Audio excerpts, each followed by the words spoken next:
May tao ba nga moingon, gikapoy naman ko sa akong kinabuhi.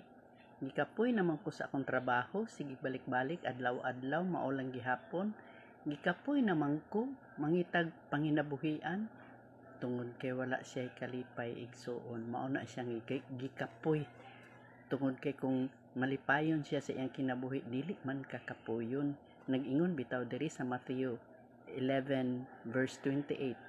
Duol kamo kanako kamong tanan gibug-atan sa inyong gipas-an ug papahulayon ko kamo.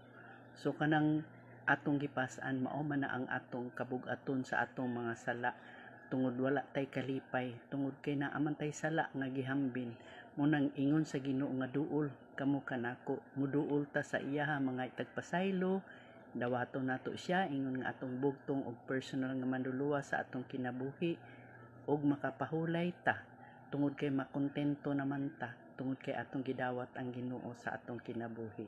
So maura to, salamat kay sa pagpaminaw. God bless.